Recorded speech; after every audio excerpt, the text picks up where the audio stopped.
Xo'p, abiganlarda izomeriya. Bu izomeriya o'zi nima desa? Izomeriya shuki molekulyar massasi bir xil, brutto formullar bir xil, lekin kimyoviy tuzilishi har xil bo'lganligi uchun uning fizika kimyo xoslalari turli xil bo'lgan moddalar izomeriya deb ataladi. Xo'p, izomeriyani birinchi bo'lib Libix kashf qilgan, Bersulis fanga kiritgan, Butlerov uni tuzilish nazariyasini ma'lum bir qismi bilan tushuntirib bergan. Ya'ni moddaning kimyo xossasi tarkibi tuzilishi bilan bog'liq. Shundan so'zlangan holatda izomeriyani ko'rib chiqamiz. Xo'p, izomeriya qanday desa, ularning turli xil ko'rinishi. Ya'ni masalan, alkanlarning birinchi vakili metan, metanning izomeriya faqat o'zi xolos. Ya'ni izomeriyasi yo'q deyiladi. Bundan keyingisi etan, etanda ham shuncha boshqacha ko'rinish yo'q. Propan, propanda ham izomeriya yo'q. Ya'ni izomeriya qaysi alkandan boshlanadi desa, butandan boshlanadi deyish haqqimiz bor. Xo'p, ya'ni butanning izomeriyadan ko'rib chiqamiz. Butanning qanday izomeriyalar bor desa, vodorod yozayapman, o'zingiz tushunasizlar degan. Mana bu butan hisoblanadi. Endi butanda qanaqa izomeriya desa, umuman alkanlarda faqatgina zanjir izomeriyasi bor xolos. Ana o'sha zanjir izomeriyasini qanday desa, halqani sikl uglerodlar ketma-ketligining o'zgarishi. Ya'ni mana shunday shaklda butan yoziladigan bo'lsa, tarqalgan holatda mana shu shaklda endi kim desa butanning izomeriya bo'lar ekan. Hop, undan keyingisi. Ya'ni S5H pentanning izomeriya. Pentanning izomeriya qanday desa, birinchi bo'lib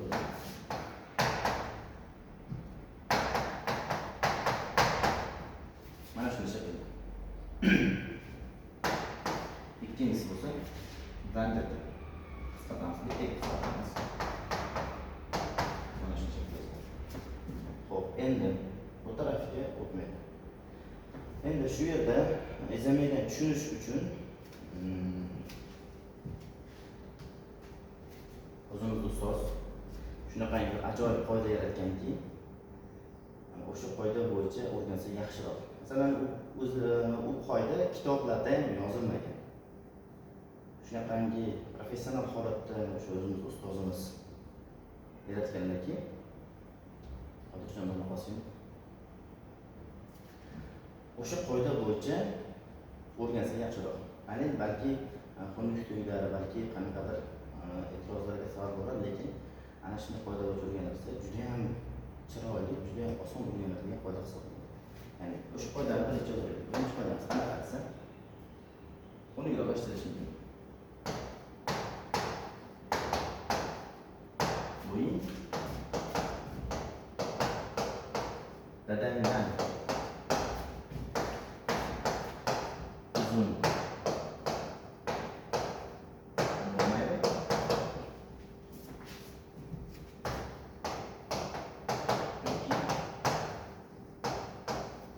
Tog'angdan. Endi bu o'g'ilni eslatishgan, balki qo'lda o'zgartirish mumkin. Bo'yin onangdan uzun bo'lmaydi yoki ammangdan degan holatda. Ikkinchi qoida qanday desa, chetga chiqma.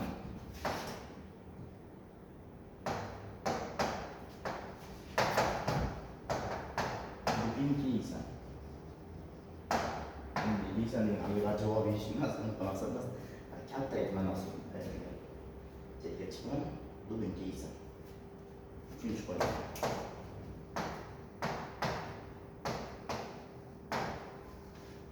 Men qarab turaman.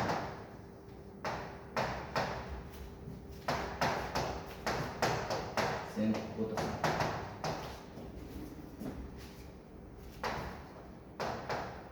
Yoki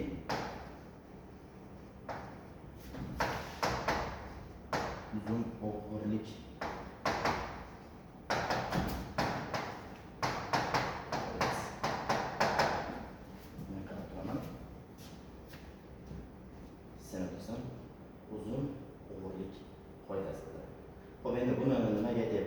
desa, hozir bundan oldin yozgan masalan alkanimizda deysiz.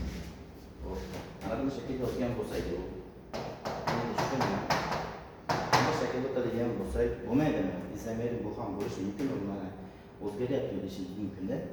Bu qanday bo'ladi? Qarab turing. Mana bu kamlashlar bo'yicha 5 talik uzun kechadi.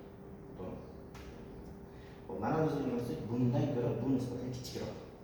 4 talik uzun emas. Xo'p, endi bunday shaklda yozsak, bu nimaga xato deyishingiz mumkin. Xo'p, endi mana buni o'rtasi mana bu qism hisoblanadi. Xo'p, men bu tomonga joylashtirdikmi? Bu tomonga o'tmaydi. Nima desa, agar bu tarafga o'tadigan bo'lsa, o'rtadan o'tib qo'ygan bo'ladi. Shunda xato bo'ladi. Ya'ni mana bunday shaklda o'tsangiz, hozir o'rtadan o'tib qo'ydi. Demak, bu hozir bunday shakldagi alkan bo'lishi mumkin emas. Yana tasvirda chetga chiqmay olasan ekan. Xo'p, nimaga chetga chiqma?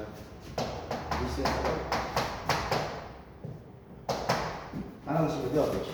Bu yerda chekkasi mana. Radikalimiz qayerga chiqib qolgan, chekka chiqib qolgan.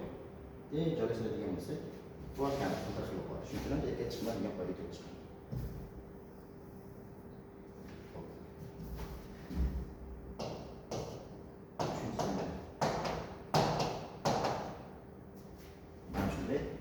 Shaklda yozilar ekan. Izlaymiz. Bu pentani izlamaydi.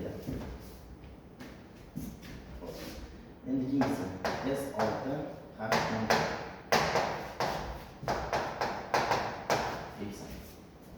X'ni qanday izlamaydi?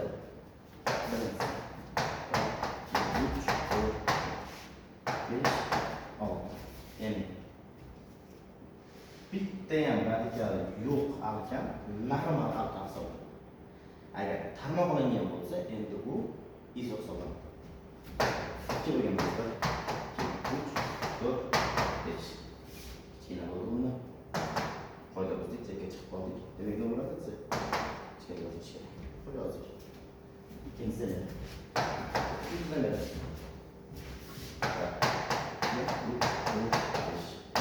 Qo'ysam bo'ladi. O'rtaga tushib qoldi desa, muhimi nima? O'rtadan o'tmadi. O'rtadan o'tganda o'rtada turib xolos oldi. Demak, bo'lgan bu. Bitta qarasak, qaysi bitta qoidani buzdik. Ya'ni qaysi qoida desa, o'rtadan o'tib qo'ydi shu. Nima o'tyapti o'zi deyishingiz mumkin-da. Mana qaraymiz. Mana bu uylar skeletdan nariga o'tib qoldi. O'rtadan o'tib qoldi. Bu aslida endi nima qilamiz? Yana zanjir qisqartiramiz.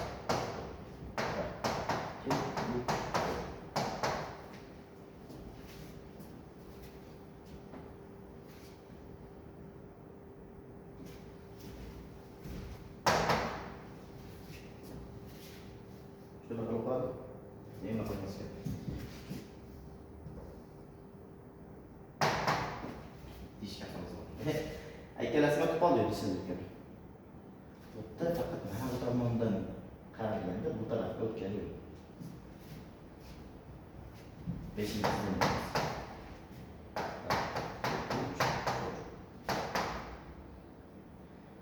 men qarab turaman, sen tutasan. Ya'ni o'rtani bir uglerod bu taraf joylashgan bo'lsa, boshqa uglerod qarab turaman, sen tutasan.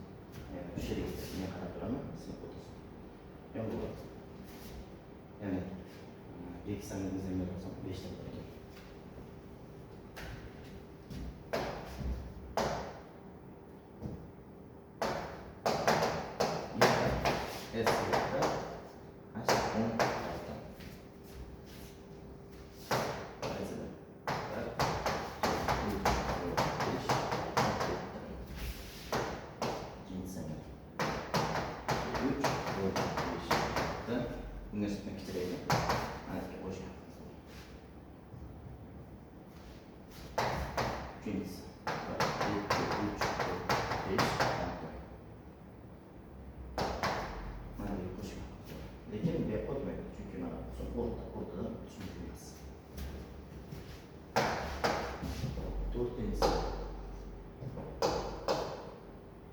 Endi yana zanjir qisqaradi. Bir joyga to'g'ri boramiz. Endi bittasini 3 ta o'tiramiz, ikkinchisini surib boramiz.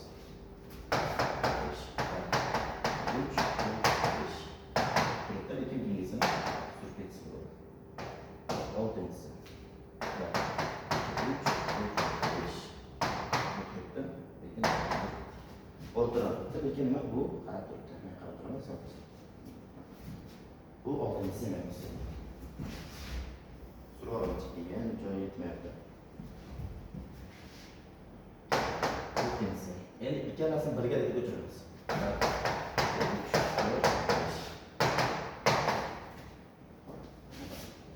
Endi bu qaysi bir takrorlab qo'yadi. O'rtaga joylashadi. 8. Kelar metillarda metil hisoblanadi. Yana bir 9.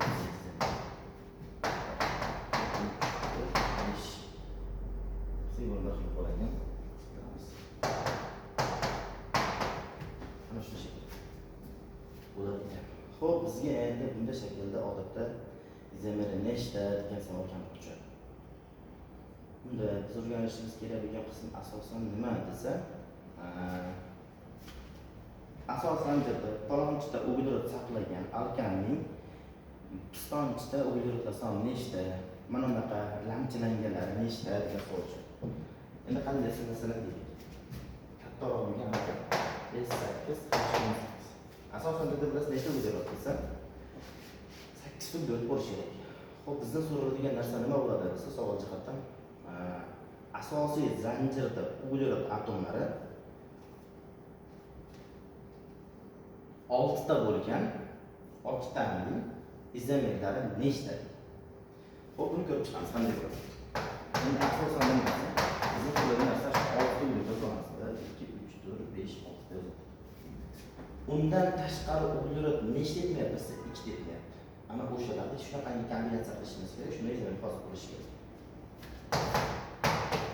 Yozdik, bittasi ushlangan holatda, keyingisi sekin bu birinchisi. Ikkinchisi 2, 3, 4, 5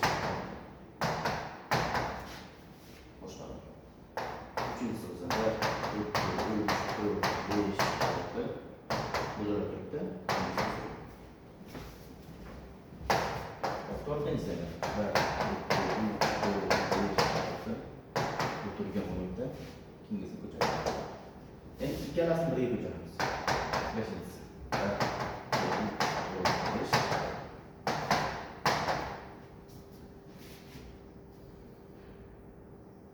joylashdik. O'rtaqni o'rtaroq kengaytirib ko'chirsa bo'ladi. Oltinchisi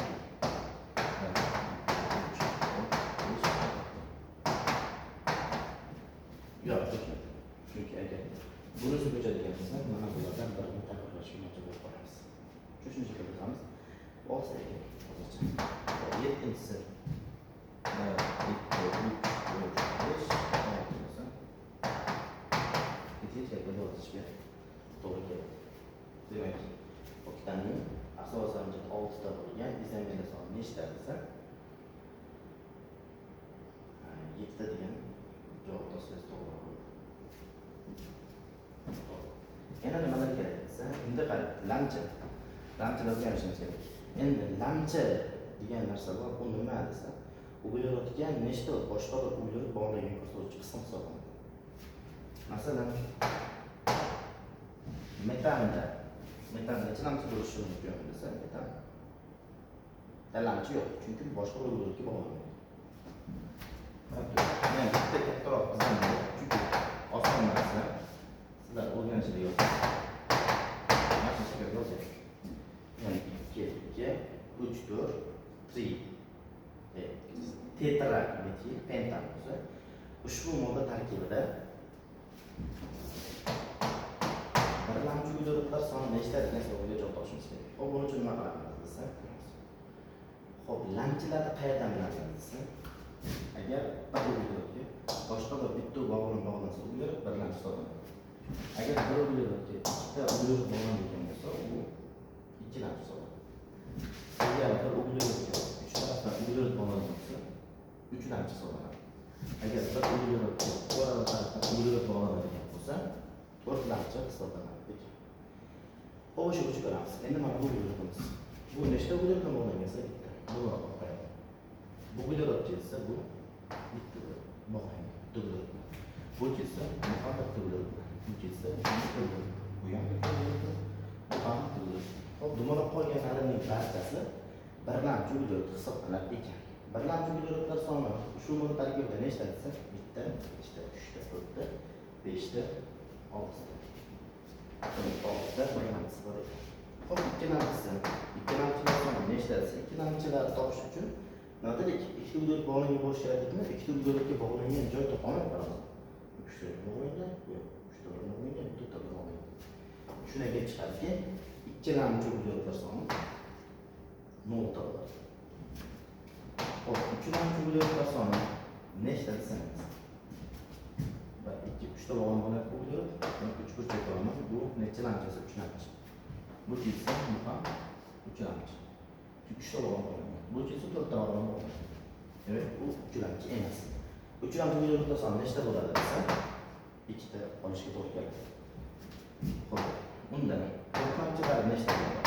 4lamchilar o'zini sezib turgandek.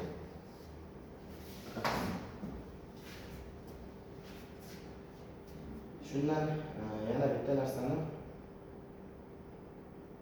bilib olish mumkin. Mana bu lamchalarga qo'shilganda uglerodlarda umumiy soni kelib chiqadi. Ya'ni 1, 2, 3, 4, 5, 7, 8, 9 ta uglerodlar soni. 8, 8 bo'lsin. Demak, lamchani tushundilar degan umiddaman. Hop, endi bizga nima beradi savol? Aytadiki,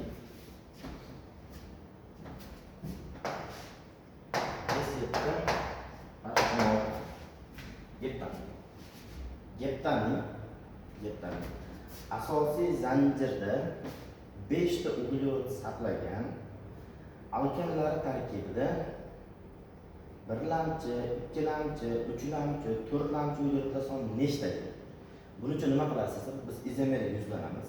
Ya'ni mana bu geptanning asosida 5 ta uglerod saqlagan izomerlar haligan joysiga yozamiz hozir. Yani asos zanjirda 5 uglerod saqlash kerak.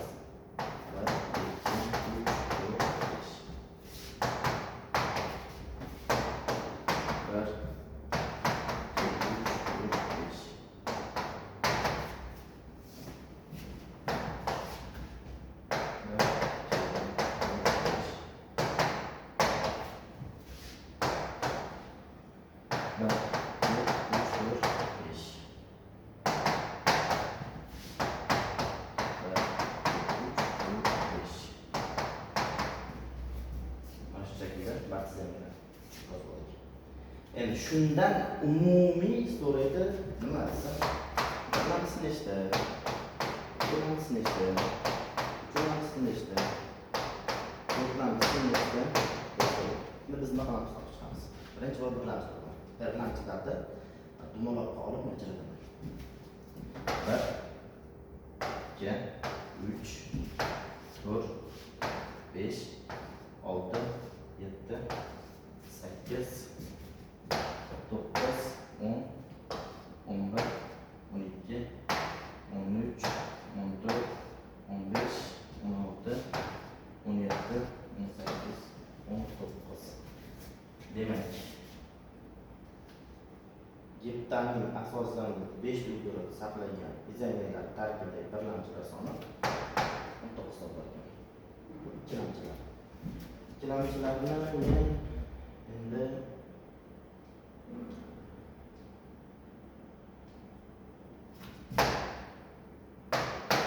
qizillarga dumalab qolaylar. 1, 2, 3. Endi unda mana 4, 5, 6, 7, 8, 9. Demek ikkilamchilar soni 9 ta edi. Hop, endi uchlamchilarni ko'k rang bo'laylik. Ko'k rang bo'lsa bo'ladi. Mana sariq bo'laylik. Hop, uchlamchilar. 1, 2, 3, 4, 5 ta. Demek uchlamchi uglerodlar soni 5 ta. Hop, to'rtlamchi uglerodlar soni. To'rtlamchilarni endi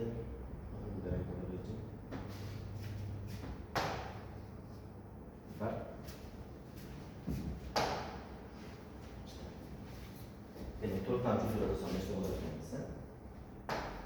Ikkita yozishga haqqimiz bor. Bu endi mana shu shaklda arkanlarda, lampalarda izomeriya orqali topish ko'rinishi bor ekan. Shu shaklda izomeriya mavzusini ko'rib chiqasizlar. Izomeriya tushunmagan joyida albatta kuzatamiz. O'sha orqali so'rashingiz mumkin bo'ladi.